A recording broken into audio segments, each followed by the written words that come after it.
Growing up, my brother Ethan, 35 male, was the undisputed star of the family. It wasn't just favoritism, it was a full-blown obsession. My parents treated him like the second coming, celebrated his every minor accomplishment as if he'd won a Nobel Prize.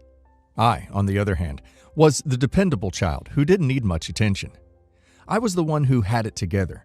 So, naturally, I was left to fend for myself while Ethan basked in constant praise. Ethan's charm was undeniable. He was the type of person who could talk his way out of anything, from breaking curfew to bombing a test. My parents saw his mistakes as learning experiences, while mine were treated as grave disappointments.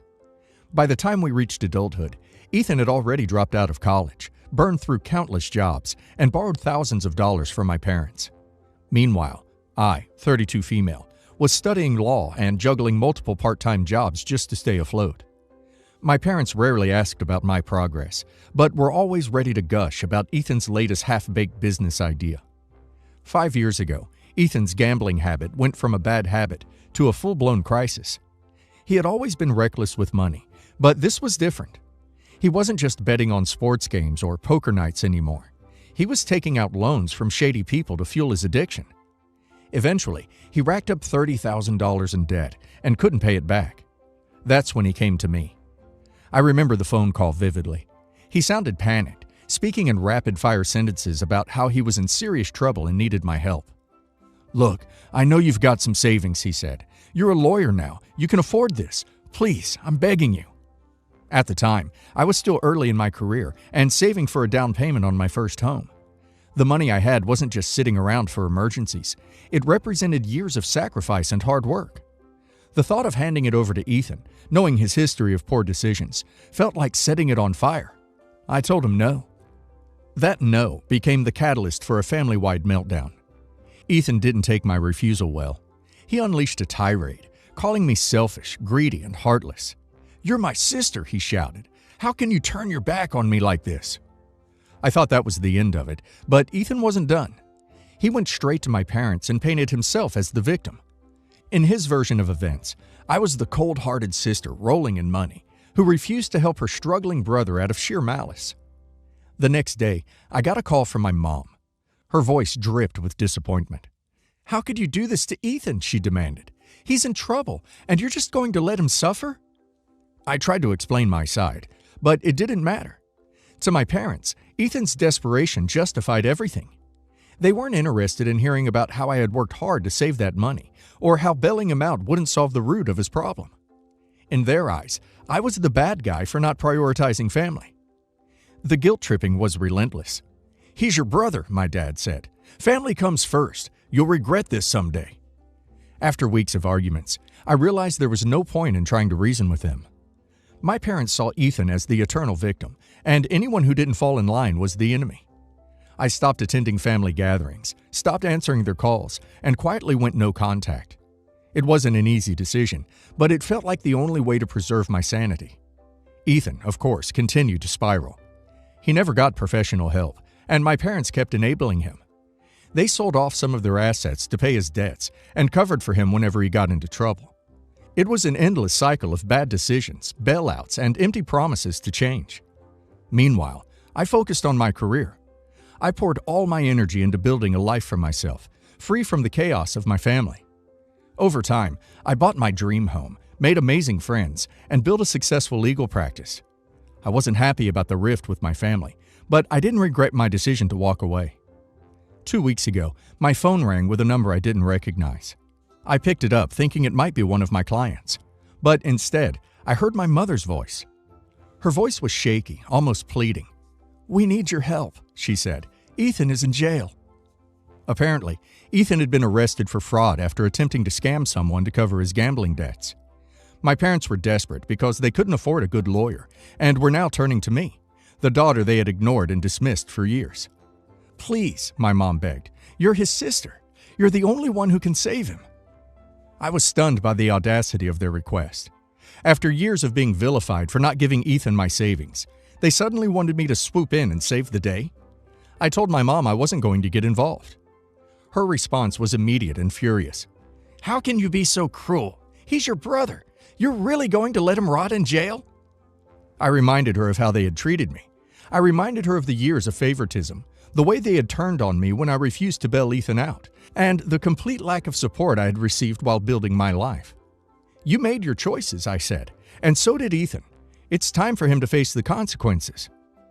My mom wouldn't let up. She cried, accusing me of holding a grudge, and begged me to reconsider. "We're family," she said. "You can't just abandon us like this." But to me, the irony was glaring. They had abandoned me long before I walked away. They had chosen Ethan every single time, and now they were reaping the consequences of their actions. Since that call, I've been inundated with messages from my mother's sister, begging me to help. "He's your brother," she said. "How can you live with yourself knowing he's in jail?" Part of me feels guilty. No matter how much pain Ethan and my parents have caused me, it's hard to ignore that nagging voice saying, "What if it were you?" But then I remind myself of everything I've endured. Years of being treated as less important. Years of watching them enable Ethan's self-destruction. Years of being painted as the villain for standing up for myself. I've worked so hard to create a life free from their dysfunction. Am I really supposed to throw that away for someone who has never taken responsibility for his actions? Someone who has never shown me the respect or care I deserved? I don't know. Ethan is my brother, and my parents are still my family, even if our relationship is fractured. But after everything that's happened, I can't help but feel like I'm justified in saying no. What do you think, Reddit? Am I the a-hole for refusing to help my brother now that he's in jail? OP's family is dealing with the fallout of years of enabling Ethan, and now they expect OP to swoop in and clean up the mess? That's outrageous. They dismissed OP, vilified her, and chose Ethan's reckless behavior over OP's hard work and stability. Now that their golden child has finally hit rock bottom, they suddenly remember OP exists. Not to apologize or make amends, but to demand OP saves him. Ethan is in jail because of his own choices, and OP's parents bear a lot of responsibility for enabling him every step of the way. OP has spent years building a stable, fulfilling life for herself, and she doesn't owe them anything. If they truly wanted what was best for Ethan, they'd let him face the consequences of his actions instead of continuing to shield him from accountability. OP needs to stay firm. OP is not cruel. She is protecting herself from being dragged back into their dysfunction. And now let's hear the community's opinion. Your family made their choices, and now they're dealing with the consequences. They turned their backs on you when you refused to enable Ethan, and now they have the audacity to expect your help? Absolutely not. You've worked hard to build a life for yourself, and you owe them nothing. Wow, the entitlement of your family is staggering. Ethan has been coddled his whole life, and they expect you to clean up the mess they helped create? They're treating you terribly, and you're under no obligation to save them from their own bad decisions. Not the a-hole. Honestly, this isn't even about Ethan at this point. It's about your family refusing to accept that they've enabled him to this point. You did the right thing by walking away, and you're doing the right thing now. Actions have consequences, and Ethan needs to learn that. Not the a-hole. My best friend Kate has been with her boyfriend for the past 4 years and was supposed to be getting married in 3 months. Even though they lived together, due to the nature of his work, he had to be away for about a year and then had to isolate for 2 months when he came back because of travel restrictions and also having positive COVID tests. In the last 2 years, I think they were together for 9 or 10 months total in the same country and still planning their wedding that had been delayed from last year. Even with the distance, Mark, her fiancé, was an absolute gem and would call her every single day, and they would exchange messages throughout the day. I've known Mark as long as I've known Kate, and he is one of the most devoted and kind guys, and there was never any doubt in anyone's mind that he wanted to spend the rest of his life with her, and that he would never cheat on her, even while they were separated during the pandemic. That being said, I know I haven't been a good friend to Mark because I knew that Kate, I guess my former best friend now, had been cheating on him almost the whole time he was away, and I didn't say anything until last week.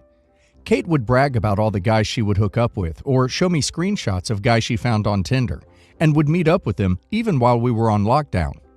I guess she never thought I would spill any of this to Mark, so she was very open about what she was doing and told me everything.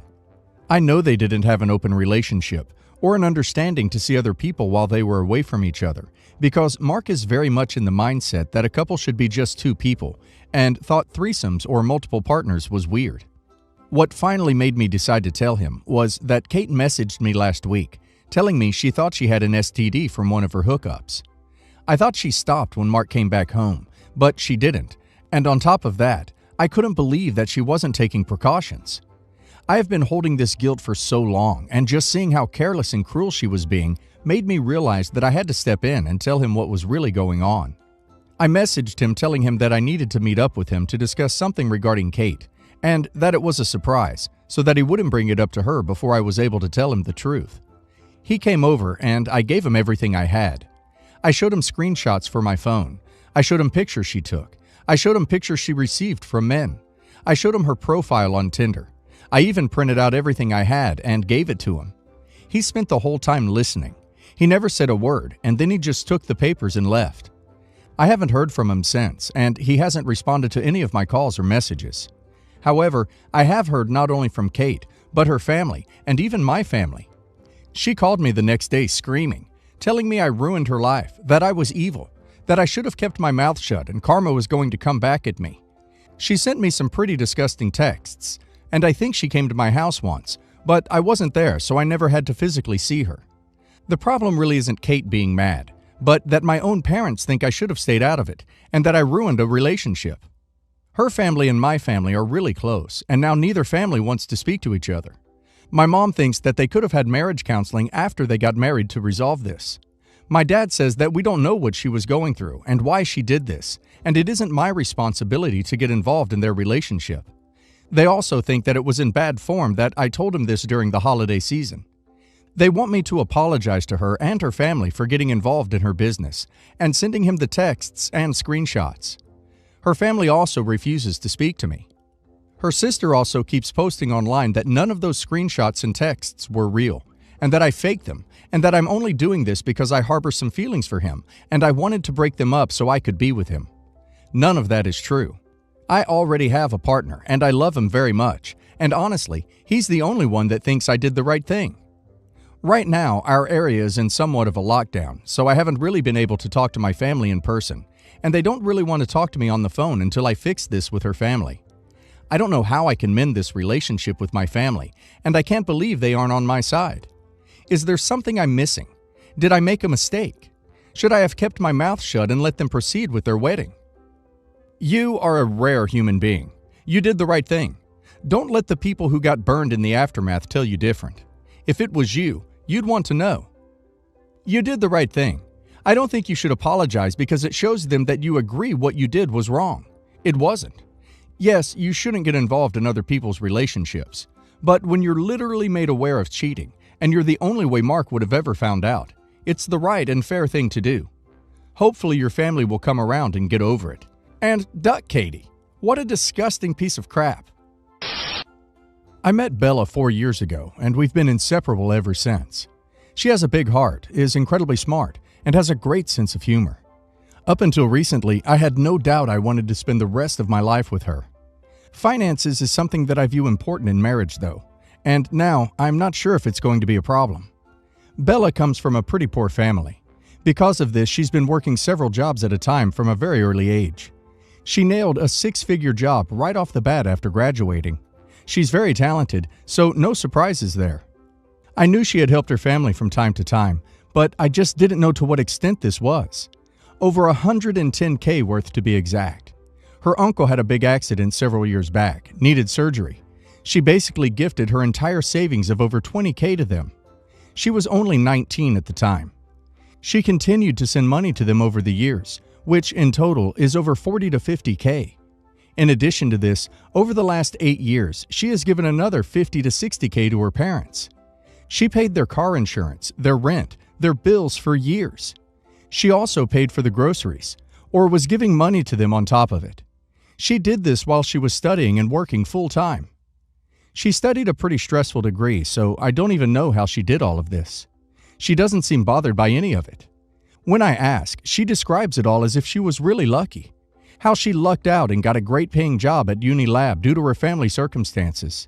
How they were understanding of her studies and let her work around it.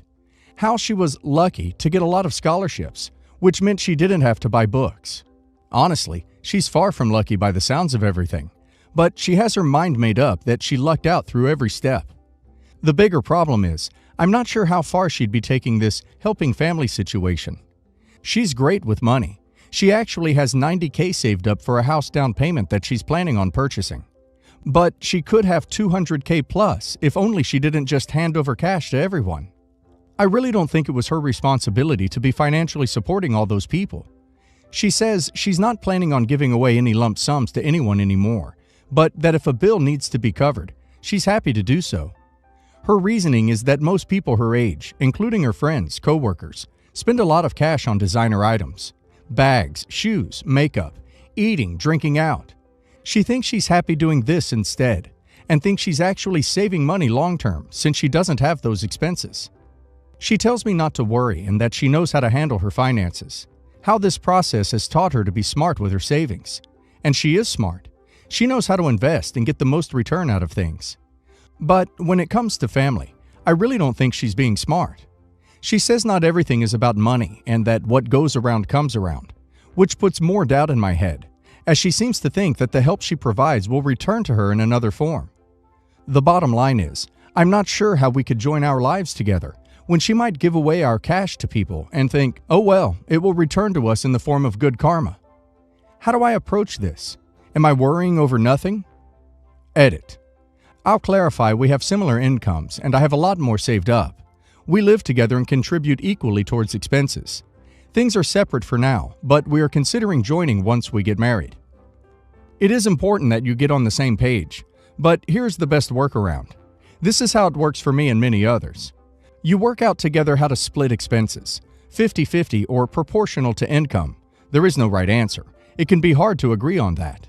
You agree what is a reasonable amount to contribute monthly to the pot, i.e., how big the monthly pot will be.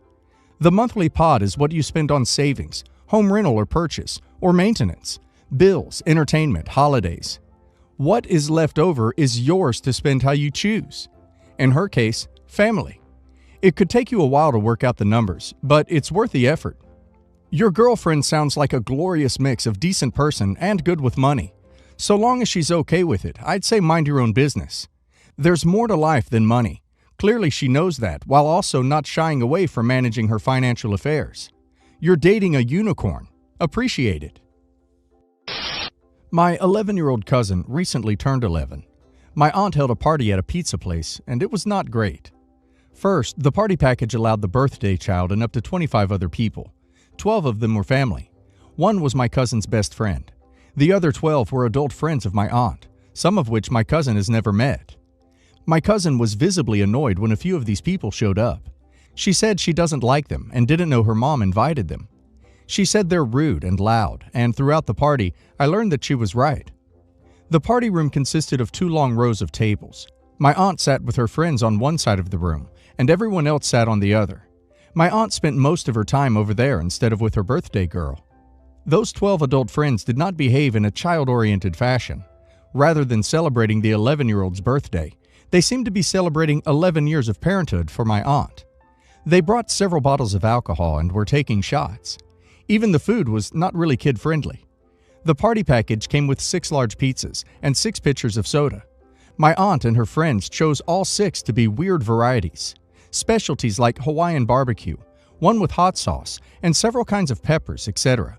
They did not choose a single kid-friendly pizza for my cousin or the other kids in the family. Even the adults in the family weren't interested in any of the pizzas they ordered.